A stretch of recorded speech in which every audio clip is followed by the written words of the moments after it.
Now, given everything that I've just said, for those of you who want to still have astral sex, this is how you do it. This next bit of my astral projection experience is when things get a little better. So it's been about 3, coming up to 4 years after my first encounter with a sexually aroused entity. And I've gotten pretty good at discerning energy. Not only that, but clearing my own energy. Obviously, I'm not in those predicaments, those situations which caused me to become emotionally stressed anymore. I've been meditating and I've gotten pretty good at dealing with my own psychological issues and my own emotional state. Okay, I've been traveling to higher dimensional realms, seeing things which people would consider as angels, or at least higher beings, godlike even, based on how they look. And I've also met my spirit guides, like in my star family, some could even say. Now, when I mean star, I don't mean physically somewhere in the world, or in the universe even, I mean in a different plane of existence. There are certain points of space in this Milky Way where if you would have had some kind of technology, you can actually see the underlying dimension within that space. Okay? There are literally planes of existences just out of phase within our Milky Way. And that's what I mean by star family. If you were to get there, probably wouldn't see anything, but if you were to resonate at the right frequency or astral project, you'll see an entire civilization. And the best thing about that is when you have these planes of existences that exist within other points of space, they don't have to be round. Okay, the Earth, the inhabitants, that planet doesn't have to be round because the laws of physics don't abide within that point of space. But after all of that was said and done, what I decided to do was try to figure out how to astral project to meet other people within the astral realm. Living people who are also astral projecting. What I figured out was that most people astral project and they're not even conscious of it. They literally think they're dreaming, okay? Because of this, because of their lack of awareness, the experience isn't fully flushed out. Some things are blurry, some things are kind of wacky. They're not having a full astral projection experience in that sense, you know? And it kind of sucks because you're only getting like 10% of the overall experience if you're not fully aware. Once you become aware, everything becomes like 4K. You can actually see aspects of that dimension which you otherwise wouldn't have seen if you were unconscious. So when I start meandering around, wandering around the astral realm, I decide to walk down my local pub because I'm hearing some noise there. And then I start to see off into the distance as I'm getting closer, my friend Max. And he stood there with his back leant up against a gate. And I said to him, you're not dreaming, right? You're in the astral realm. He's like, what are you talking about? He kind of looks confused, but at the same time, he probably thinks I'm bonkers. You know that kind of look? And I said, yeah, look, seriously, watch what will happen. I said, look, right now, you have it set in your mind that you're standing up, right? And because of that, your astral body is standing up. Makes sense. But if I push you and go against what you think should be happening, you will just dematerialize and show up there. It's like a glitch. You'll just automatically just be standing there again. So I pushed him over the gate. Before he hit the ground, glitch. He was just standing there again. And he had no recollection that he had even fallen in the first place. So it kind of sucks when people are unconscious. They don't really quite understand what they're going through. I was okay with that. Because as I was watching these few people in the astrals having their unconscious experience drinking, beer, I looked to my left and off to the distance, the scenery starts to change. It no longer looks like a road. Instead, it looks more like jungle. It's very strange. It's like as if time had just passed and hundreds of years had just gone by in an instant. Cars which were once pristine and brand new are now rusted and decayed and broken into. It's like nature had taken over the land once again. And out of the nature came this woman. This blue woman. Pink hands. About 5'2" I'm gonna go. About 5'2". Hips pretty wide, okay? barefoot. Her ears were slightly out like this, okay? They're pretty long as well. And she had a very small nose, large eyes, and she had piercings from her nose to her earlobe. And piercings all here on her skin, okay? Her clothing, or lack thereof, was attached to her skin in the sense of piercings. And that's what covered, well, her lady parts. Anyway, she looked at me and she noticed that I was an astral projectioner. She noticed that I was conscious. She didn't have to say anything. Just the look in her eyes spoke volumes. That is when I discovered telepathy for the first time. She literally spoke to me, but not in English, not in words, because that's of the mana, that's what they call it, the material, okay? Vibration speaks words into existence here in 3D. You're speaking vibration, and it's the clash of decibels hitting certain things and then going back into your head, which gives you that sharp tone. So if you were to cancel out space, you wouldn't get that sharp tone. Now, there is an entire language built on that. If you can imagine feeling when someone's angry, but it's so precise, you can get individual words out of it. You can pretty much translate it into words or denser form of language. This would be it. This is what we speak in the astrals. It's astral language. It's also known as universal language because animals also speak this. Once you tap into this, you can listen to anything in the universe. So that is how she's communicating to me. And I say, okay, sure. I could feel the fact that she wasn't hiding who she was. That was her actual form. So we walk up my hill and then we go into my room in the astrals. And we start having sex. We start. And then instantly I get thrown into the hypnagogic state.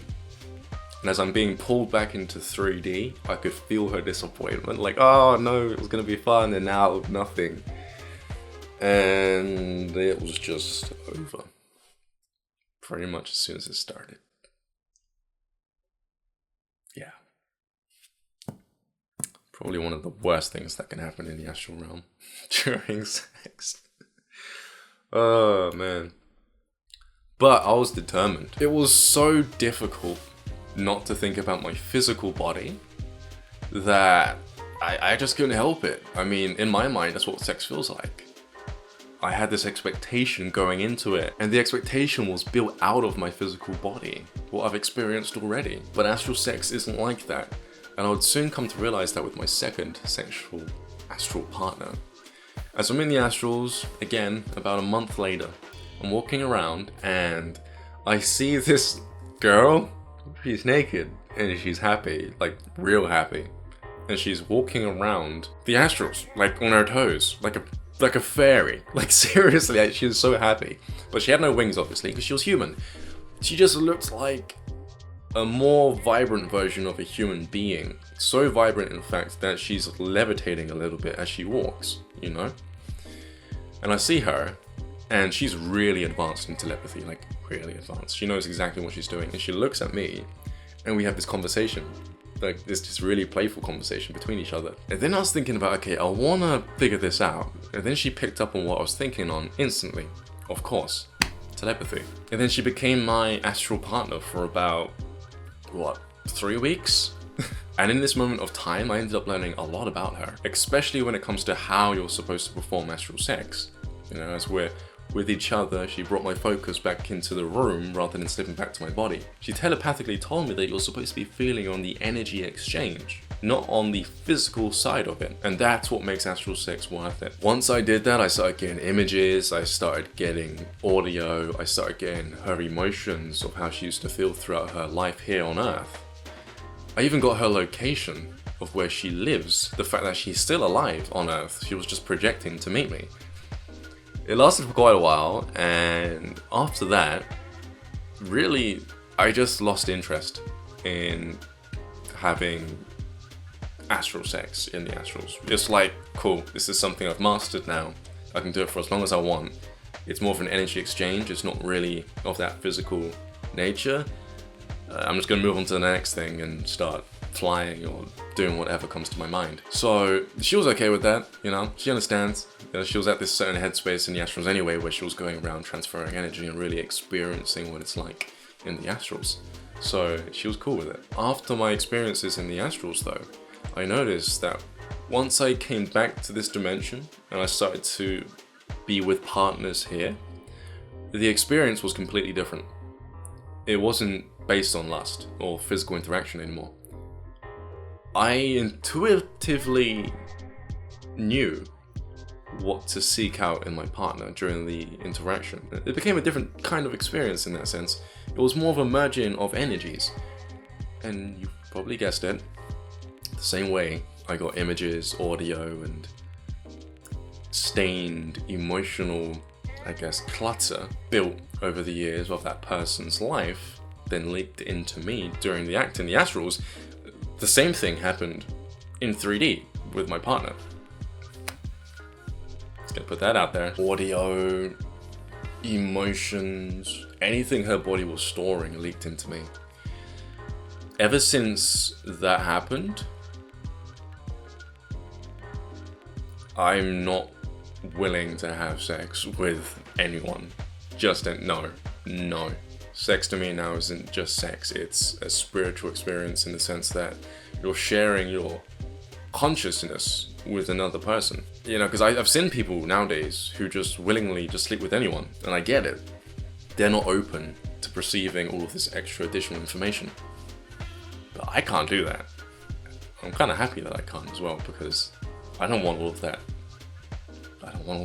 So these have been my experiences when it comes to astral sex. I was angry, upset, naive, emotionally just incapable of being balanced and centered. I was all over the place as a teenager. And I went from having terrible experiences where things would try to manipulate me to having great experiences with other projectioners, also understanding how to set a place and a date in the astrals to meet somebody else, to then experiencing a much more heightened, much more upgraded version of, well, sex. Overall, was it worth it? Yeah. Of course it was worth it. However, if I had to give you guys some advice, it would be to be patient with yourself. Don't willy-nilly just let your, I guess, frustration and your sexual urges get the best of you. You'd have to be incredibly sexually frustrated to ignore the emotions that you're feeling off of this thing that's trying to deceive you. Incredibly frustrated. And on that note, a lot of people are telling me that they don't want these experiences, and yet these entities are just showing up. That is most likely because a part of you does want to experience astral sex, or at least some sort of stimulation. Subconsciously, a part of you is still of that erotic nature, arousal type nature, okay? And again, that's predicated upon how you are before you astral project. I could only blame myself within the past. Seriously, if I'm going to be completely honest with myself and you're watching at home, I was in such a state where even when I was seeing these things or hearing stories, a part of me was curious as to what it would be like. Any astral being, because they deal with energy exchange when it comes to that direct line of communication, as long as they can feel that a part of you is curious and does want to experience it, then they'll use that as a form of consent. Okay, this person's aroused, I'm here, I'm going to advance until he says otherwise or she says otherwise. If you don't want to experience this, learn how to raise your energy in a sense of decluttering any kind of emotional stagnation within your vessel, your body. Before you astral project, your emotional body needs to be clean. And that will serve as the, I guess, navigation system as to where you end up in the astrals, so that you don't bump into these sexually frustrated creatures that try to shapeshift to look like us. Now, given everything that I've just said, for those of you who want to still have astral sex, this is how you do it. Before you leave your body, you have to be resonating from a space of love, okay? If you have a memory where you've had sex from a place of love rather than lust, think about that engagement with your partner. Really, just the loving side of things, okay? That connection only. This will make your astral and your emotional body resonate on the frequency of love rather than lust. Once you do that, nothing ugly can come near you. Okay, nothing with ill intent can come near you to drain your energy in the astral realm. Because that's what they want to do. It's all energy. They can't physically hurt you. They can just lay with you and steal your energy You'll wake up feeling tired. A lot more tired than you would usually feel. So once you get into that space of love, then you astral project. Now it helps if you have another astral practitioner on hand, okay? Otherwise, you'd want to start traveling the astrals for beings that are also on a similar frequency that you just shifted yourself in. Now there is a technique I teach people when it comes to how to travel throughout the astrals, and that is using the door method. Every room has a vibration. The house itself, without any occupants, is empty. But once a family moves into that house and you get the daughter moving upstairs, the son downstairs, and the mum and the dad in one room, and the kitchen and the bathrooms and the dogs, energy of the occupants of these rooms will bleed into those rooms, which then gives the individual rooms a certain energy signature. You should be able to feel it without even looking. Right now I can feel my bathroom downstairs and in the kitchen, and even that little cupboard behind the camera, because every time I've entered that room, my headspace has been different. So why do you need to know this? Well, because if you want to travel using the door method, you need to hold the handle, feel the pre-existing frequency already, that energy signature behind the door of the hallway or of another room. And then what you do, use that frequency of love that you tuned into before you astral projected. Try to get that frequency on the other side to match the same frequency of love, with the intent to attract other like-minded individuals into that space behind the door. It'll take a couple of minutes, but then once you open that door, you'll step out into an entirely different world. If your vibration is high enough, then the beings there won't even look human. They won't look ugly neither. Don't worry about that. Wow, they'll look pretty cool. And at that point, they'll teach you a thing or two. Just in case you're finding it hard, remember what I said earlier about it not being physical? Just remember that emotional connection with your partner whilst you're in 3D. And look for that in the astrals.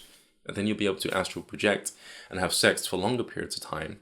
At this point, we should probably call it something else, because it sure as hell ain't astral sex, right? It's an energy exchange. It's more of a union, more of a merge. Focus on her energy, or his energy, whoever's watching this, and you'll be there for longer periods of time. When you come back to 3D, whenever you want to come back to 3D, you'll then know exactly what to look out for if you end up making love in 3D. I'm Ryan JC, Ryan James Cropper.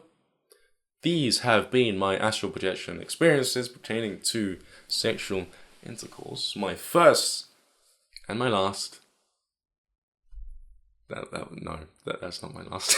If you want to learn how to astral project, then might I add that I have put a link below in the description redirecting you to the video on how to astral project for beginners. If you guys would like the chance to win a free copy of my book, Get Connected, on its release date, then do me a favor by liking, commenting, and sharing on that video, How to Astral Project for Beginners. The competition ends in 2 weeks, okay? And then I'll pick somebody. Just randomly pick somebody. Somebody?